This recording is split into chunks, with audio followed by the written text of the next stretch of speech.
New Zealand sells itself to the world through a very particular set of images. Rolling green hills dotted with sheep, fjordland cliffs dropping into black water, a guided walk through a native bush experience, boardwalk under your feet, interpretive signage every 100 metres, a shuttle bus waiting at the car park when you're done. Forest, in the brochure version of this country, is something you visit between 9 and 4, photograph, and leave. That is the postcard. But talk to people who actually live along the tree line. Foresters, hunters, farmers whose back paddock runs into bush that hasn't been cleared since the 19th century, and you get a very different picture. Ask them which forests they'll walk through at midday without a second thought, and which ones they simply won't enter once the light starts to go, and you'll find the second list is longer than you'd expect. Not because of ghost stories told for fun around a campfire, because of things that happened, things that are still unexplained, things the official record only half covers. Tonight, 10 of those forests, some for what was done in them, some for what was lost in them, 1 or 2 for reasons nobody, Maori or Pakeha, ranger or academic, has ever fully worked out. We'll go from the South Island up to the far north, from working pine plantations minutes from major cities to old-growth wilderness that takes days to walk into. And by the end, you'll understand why the line between beautiful native bush and place locals avoid is a lot blurrier here than any tourism board would like to admit. Go on, subscribe, and I'll tell you the whole story. Number 10. Craigieburn Forest Park. Sitting up in the mountains of Canterbury on the South Island, along the road between Christchurch and the West Coast. Craigieburn is popular. Skiers know it for the club fields. Trampers know it for beech forest that turns gold green in the right light, and for cave stream, a limestone tunnel you can wade through if you're properly equipped and reasonably confident. The Department of Conservation maintains the tracks well. On a clear day, it's about as accessible as remote South Island forest gets. At night, foresters who've worked contracts in the area tell a different story. Several people have gone missing in the Craigieburn range over the decades. Trampers who left a car at the trailhead and simply never came back. Search and rescue operations that covered the ground repeatedly and found nothing conclusive. The official explanation in most of these cases is straightforward. Alpine weather changes fast, the terrain is unforgiving, hypothermia and misadventure account for the overwhelming majority of backcountry deaths in New Zealand, and Craigieburn is no exception. That's almost certainly true for most of them, but it doesn't explain everyone. There's a case from the 1970s, a hunter, experienced, known to the area, who left his pack, his rifle, and his boots in a neat row beside a stream, and was never found. No body, no signs of a struggle, no reasonable account of why an experienced man would remove his own boots in freezing beech forest and walk away barefoot. Search and rescue logged it as an open file. It's never been closed. Locals who work the forestry blocks near Cave Stream will tell you, if you ask the right way, that they don't linger after dark near that particular stretch of beach. Not out of drama, just a quiet policy. The kind you don't examine too closely because examining it doesn't change anything. The pack and the boots are gone from the site now, taken by the department decades ago, but the story of them isn't. And nobody has ever offered an account of that night that actually holds together. There's a smaller detail that tends to get left out of the version people tell at the pub, but that search and rescue volunteers who worked the case still remember clearly. The stream beside which the boots were found runs for about 40 metres, directly against the natural grade of the valley, cutting uphill before doubling back. It's a genuine geological oddity, well documented in the geomorphology of the area and entirely explicable in scientific terms. But it's also, according to more than one volunteer who was on that search, the exact spot where dogs working the case lost the scent completely and refused, for reasons their handlers couldn't identify, to work that stretch of ground again. Number 9. Hanmer Forest, on the eastern side of the Southern Alps, planted originally in the early 20th century as one of New Zealand's first large-scale exotic forestry blocks, Douglas fir and larch, rows of it, climbing the hills above the hot springs township of Hanmer Springs. The Department of Conservation and the local council promote the forest walks heavily. It's an easy add-on for tourists soaking in the thermal pools. 40 minutes among the pines, a lookout with a view back down to the town. The history underneath that is heavier than the brochure suggests. Hanmer Springs was, for much of the 20th century, home to a psychiatric institution, Queen Mary Hospital, and the forest above the town became, for decades, the place where patients who walked off the grounds were most often searched for, and where several were eventually found. Some had died from exposure. At least one case, still discussed by long-time residents, was never satisfactorily resolved. A patient who vanished into the forest in the 1950s and was found months later in a location searchers had covered multiple times already, in a position that made no obvious sense given the terrain and the timeline.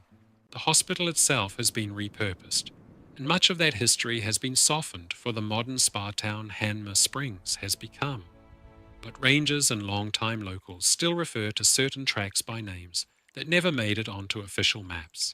Informal names tied to specific searches, specific losses. Whether that's institutional memory doing exactly what it should, or something the town would rather let fade, depends on who you ask.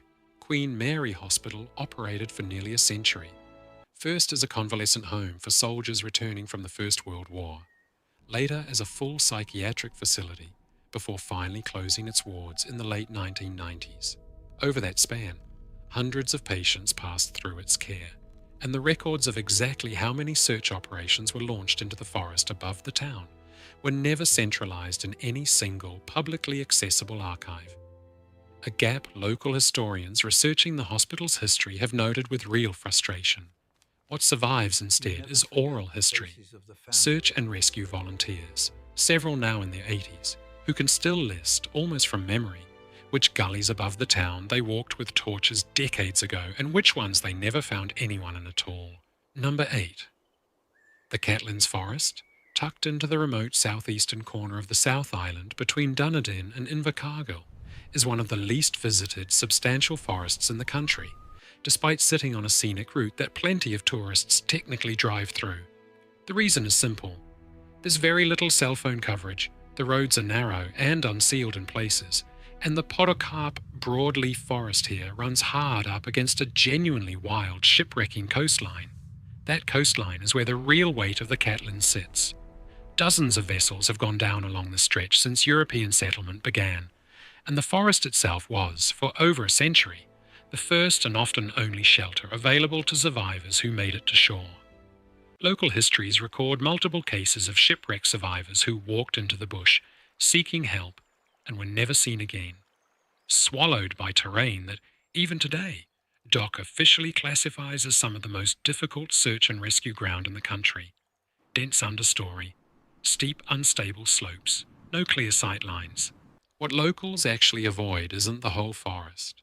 It's specific gullies, several of which carry informal names tied to 19th century wrecks. The Catlins iwi and long-settled Pakeha families alike treat these gullies with a wary respect that has nothing to do with tourism marketing and everything to do with generations of stories about people who went in after the wreck and simply didn't come back out. Their remains, when found at all, turning up years later, far from where anyone expected. The wreck of the Tararua in 1881, one of New Zealand's worst maritime disasters with a death toll of well over 100, is the one most people who know Catlins history will mention first, and several survivor accounts from that disaster describe exactly this pattern. Men who made it to the beach alive, who then walked inland into the bush looking for help or shelter, and who were never accounted for in the final casualty lists. A century and a half later, farmers clearing scrub along the forest margins still occasionally turn up fragments, a boot buckle, a coin, a corroded brass fitting, that date to exactly that period, far enough inland that their presence has never been fully explained by any documented survivor road. Number 7. Bottle Lake Forest, on the outskirts of Christchurch, is about as close to urban as forest gets in New Zealand. A plantation pine forest, a 15-minute drive from the city centre, popular with mountain bikers and dog walkers during the day. It's flat, sandy, easy walking. On paper, nothing about it should be unsettling. And yet Bottle Lake Forest carries a reputation in Christchurch that's hard to separate from a genuinely dark modern history. It has been, on multiple documented occasions since the 1970s, the site where bodies connected to homicide investigations have been discovered, hidden among the pine rows precisely because the forest is large, disorienting, and easy to disappear into despite being minutes from suburbia. Police have run searches here more times than most Christchurch residents realise. The official position from police and the Christchurch City Council, which manages much of the land, is measured. It's a large recreational forest like any other, and its size simply makes it statistically more likely to be used and occasionally misused. That's a reasonable, uncontroversial explanation. But it hasn't stopped a persistent local unease that outlasts any single case. Dog walkers who stick strictly to the main tracks after a certain hour, parents who won't let teenagers cycle through after dusk, even on the well-lit routes. Nothing about Bottle Lake Forest is officially declared dangerous. Almost everyone who lives near it treats it that way regardless. Part of what keeps the unease alive is simple geography.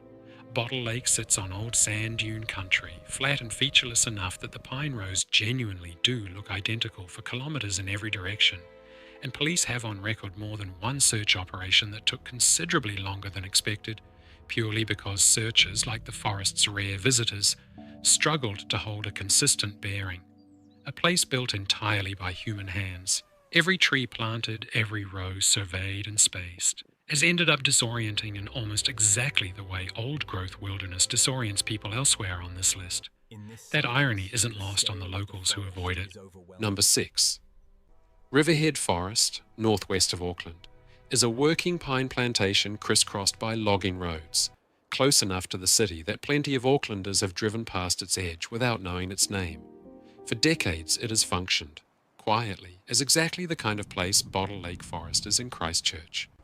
Remote enough within an urban forest to hide something, close enough to the city for that something to matter.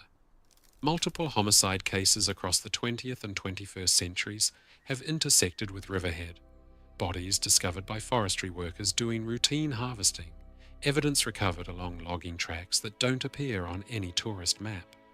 The most widely reported case from the 1990s remains part of true crime discussion in New Zealand to this day, and the forest's association with it has never really faded from local memory, regardless of how much time passes.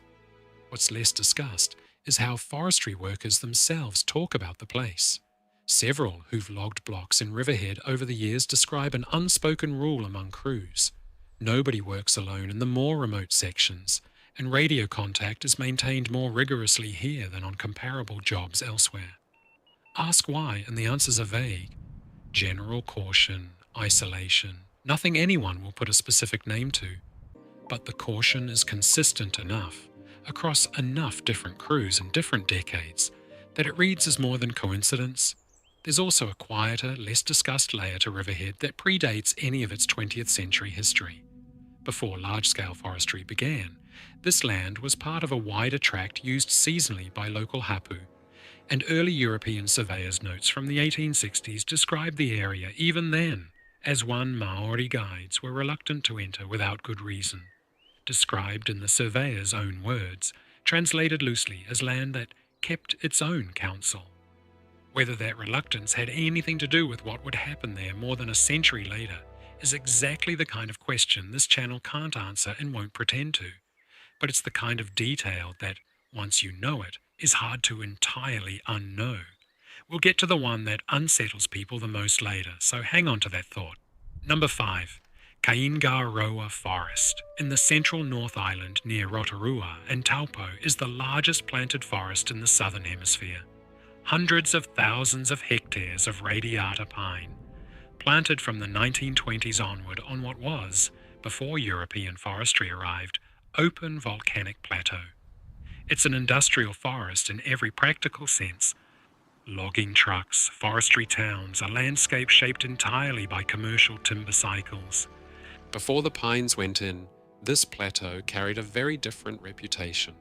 In Maori tradition, the open, mist-prone Kaingaroa plains were long associated with the Waipoua, a supernatural people described across multiple iwi traditions as fair-skinned, mist-dwelling, and closely tied to specific ridgelines and forest margins, encountered by travellers who wandered off known paths in fog. These aren't stories treated as quaint folklore by the communities who hold them. They're part of a broader body of traditional knowledge that maps genuine hazard, disorientation, sudden weather changes, ground that shifts underfoot on old volcanic terrain, onto figures whose presence serves, among other things, as a warning to stay on the path. Forestry workers today, most of whom have no particular attachment to those traditions, still report an unusual frequency of disorientation incidents in certain blocks of Kaingaroa during heavy mist. Experienced men and women with GPS units and years of local knowledge losing their bearings in terrain they should know cold. The forestry companies attribute it to the genuinely flat, repetitive nature of a plantation landscape, where one row of pine looks exactly like the next for kilometres. That's a sound, practical explanation. It doesn't fully account for why the disorientation clusters so heavily in the same handful of blocks that older maps mark in Te Reo Maori, with names referencing the Patupaia directly. Patupaia traditions are recorded across a wide range of iwi, from Taranaki to the east coast, and they vary in detail, but the common thread is consistent. These are beings tied to specific nameable places, a particular ridge, a particular stand of forest, encountered specifically by people who leave the path, and specifically in mist. Forestry planning documents from the mid-20th century, when Kaingaroa's planting program was at its most aggressive, occasionally noted local reluctance from Maori labour to work certain blocks after dark. Reluctance forestry managers at the time recorded matter-of-factly, without particular comment, simply as a scheduling consideration to work around. It was treated, in other words, as ordinary and self-evidently reasonable, not folklore, but local knowledge about specific ground. Number 4. Pureora Forest Park. Further north and west is one of the last substantial stands of old-growth native podocarp forest left in the central North Island, towering Rimu and Tatara, some of the trees predating European contact by centuries.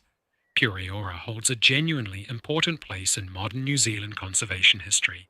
In 1978, activists occupied treetop platforms here to stop logging of the remaining Tatara, a protest that directly led to the creation of the forest park and, more broadly, to the end of native timber logging on Crown land in New Zealand. That triumphant conservation story sits alongside older, quieter local tradition that gets far less attention. Pureora's forest is associated in local Maori accounts with taniwa, guardian beings tied to specific waterways and landforms, understood not as monsters in the Western horror sense, but as powerful entities whose presence marks a place as one requiring particular respect and particular behaviour. Certain streams within Pureora are, according to local iwi, still treated as wahi tapu for this reason, and hunters and trampers who know the area are generally careful to respect those boundaries, even when they can't articulate the full tradition behind them. Dock rangers who work Pureora will also mention, more prosaically, that the forest has an unusually high number of reported lost time experiences among trampers. People who set out on a track expecting a 2-hour loop and arrive back at the car park 4 or 5 hours later with no clear memory of how the extra time passed.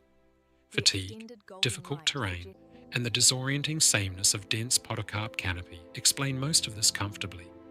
Not everyone who's experienced it finds that explanation entirely satisfying. The 1978 tree sit that saved Pureora is, on its own, one of the more genuinely uplifting stories in New Zealand's environmental history. Young activists, some barely out of their teens, spending weeks living on small wooden platforms lashed 60 feet up in trees that were scheduled for felling, refusing to come down, and eventually forcing a change in national policy that ended native timber logging on Crown land altogether. It's a story the Department of Conservation is, understandably, happy to tell in full on its own signage. What it tends not to mention is that several of those original activists, interviewed decades later, described the forest itself during that occupation in terms that go well beyond ordinary environmental reverence, a persistent, specific sense, several of them independently recalled, of being watched, not menacingly, but attentively, as though the forest itself had a stake in whether they stayed.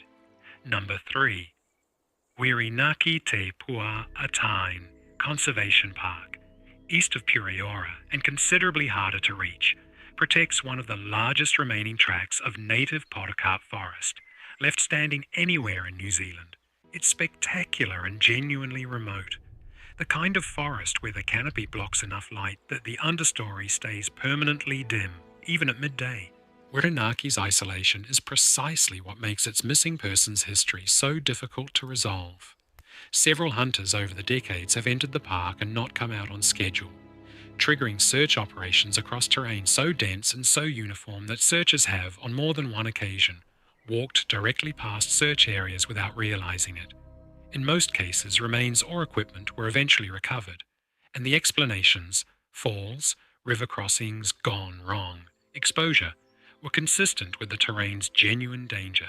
One case from the 1980s remains different. A hunter, experienced and well-equipped, entered Whirinaki on a planned 4-day trip. He was reported overdue, and the search that followed was one of the largest ever mounted in the park, covering the area repeatedly over several weeks with dogs, helicopters, and ground teams. Nothing was found. Not a pack, not a boot, not a single confirmed sign of his route. The file remains open. Local hunters who know the park well still talk about the case. Less because it's unusual for someone to die in a remote bush. That, unfortunately, happens. And more because of how completely he vanished in a forest small enough in area that a thorough search should reasonably have turned up something. Whirinaki's canopy is dominated by rimu, some individual trees estimated at well over 600 years old, alongside towering totara and matoaur, and the understory beneath them stays so consistently dim that even DOC's own visitor guidance warns trampers to carry a torch for daytime use on the darker sections of track, an almost unheard of instruction for a walk classified as a straightforward day trip. Search teams who worked the 1980s case have since noted, informally, that GPS technology available today would very likely have prevented the disappearance from becoming a mystery in the first place. That it happened before such technology existed is, in the end, probably the simplest explanation for why it was never solved. It's also, for the people who still think about it, not quite enough of an explanation to fully let go of. Number 2. Waipoua Forest, in the far north of the North Island, is home to Tāne Mahuta, Lord of the Forest, the largest known living kauri tree in New Zealand, estimated at over 2,000 years old, and one of the most photographed trees in the country. Waipoua draws a steady stream of visitors who walk the short, well-formed track from the road, take their photograph beneath the canopy, and leave within the hour, satisfied they've seen the forest. They've seen a tree. They haven't seen the forest, which extends for thousands of hectares beyond the roadside track, and is treated by local iwi te Roroa as a place of deep and ongoing spiritual significance. Not a backdrop, not a photo opportunity, but a living ancestor. Kauri in Maori tradition are understood as tāne, as beings with their own mana and their own wakapapa, connecting them to the forest god Tāne Mahuta himself. And Waipoua's older trees, Tāne Mahuta included, are cared for under tikanga that most visitors never encounter and wouldn't fully understand if they did. In recent years, the forest carries an additional, more urgent layer. Kauri dieback disease, a soil-borne pathogen with no known cure, has been steadily killing kauri across the north, and Te Roroa and the Department of Conservation have closed extensive sections of Waipoua's backcountry to foot traffic entirely in an effort to slow the spread. Locals who once walked deep into the forest regularly now don't, partly out of practical compliance with the closures, and partly, several will say, out of a growing sense that a forest already carrying this much spiritual weight is now also carrying visible grief, dying giants, cordoned off tracks, silence where there used to be bird song. Whether that reads as environmental science or as something closer to mourning is, again, a matter of who you ask. Either way, after dark, almost nobody who isn't Te Roroa goes further than the roadside track. Tāne Mahuta itself was only formally identified to the wider Pākehā public in 1928 by a New Zealand Forest Service ranger, an odd fact, given the tree's age and size, that speaks to just how little of Waipoua's interior had actually been surveyed even that late into the country's colonial history.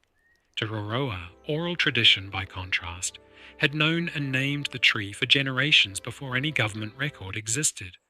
That gap between when something is officially discovered and when it was actually known runs through almost every forest on this list, and Waipoua is where it's most starkly visible.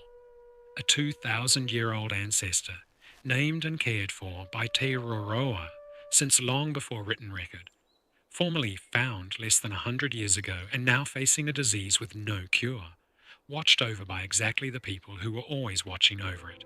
Subscribe to show that these videos actually help and that they make sense. It genuinely makes a difference for a channel like this one. Number 1. Te Urewera, the vast, densely forested homeland of Ngai Tuho in the eastern North Island, is unlike anywhere else on this list, and not only because of its scale, hundreds of thousands of hectares of some of the wildest forest left in the country.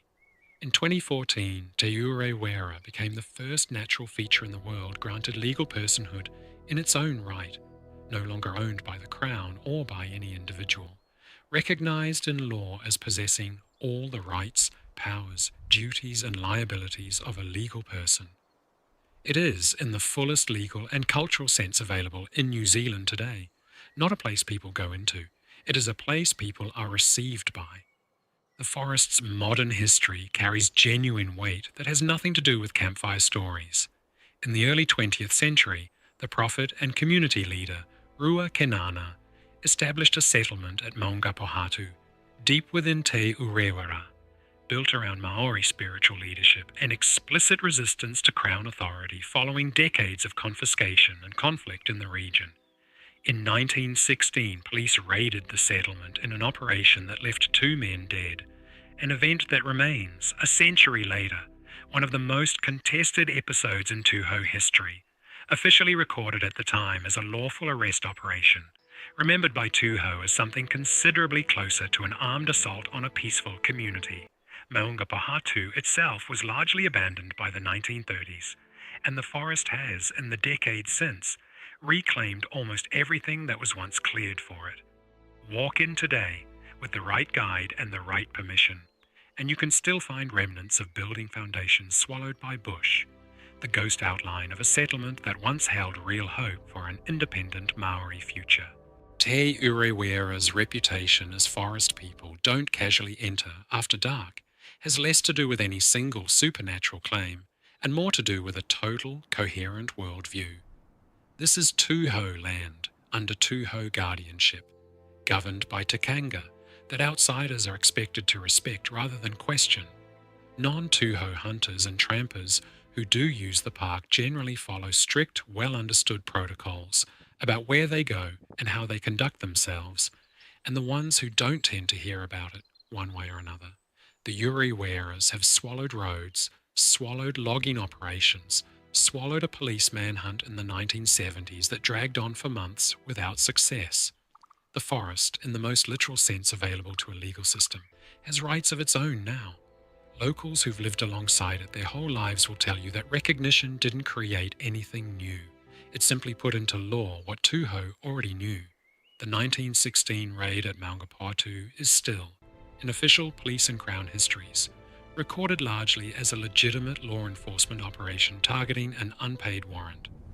Tuho accounts, gathered and published far more thoroughly in recent decades as part of the Waitangi Tribunal's extensive inquiry into historical Crown injustices against Tuho, describe an armed force of over 60 police entering a peaceful settlement and 2 deaths, including Rua Kanana's own son, that were never adequately investigated or explained at the time. The Crown formally apologised to Tuho in 2013 as part of a wider treaty settlement acknowledging over a century of confiscation, invasion and mistreatment across the Urewera region, one of the most extensive and hard-won settlements in New Zealand's history. Maungapohatu today is reachable only by a long, difficult forest road, and visiting it at all requires an invitation and a guide from within Tuho.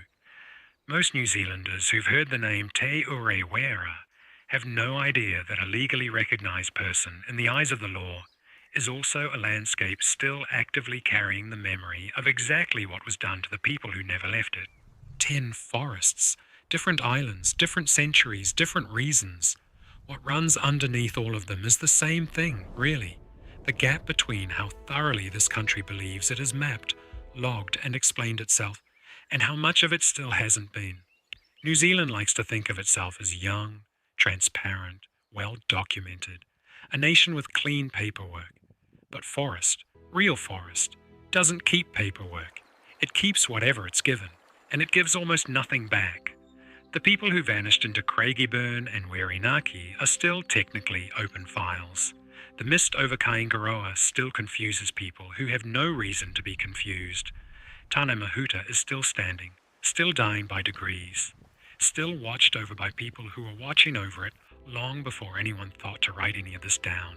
There's a pattern in all of this that I keep coming back to, and it's worth saying plainly before we finish. Almost every forest on this list carries two histories at once: an official one, filed with a government department, and an older one, held by the people who were there first and never stopped being there. Most of the time, those two histories agree, more or less, on the basic facts.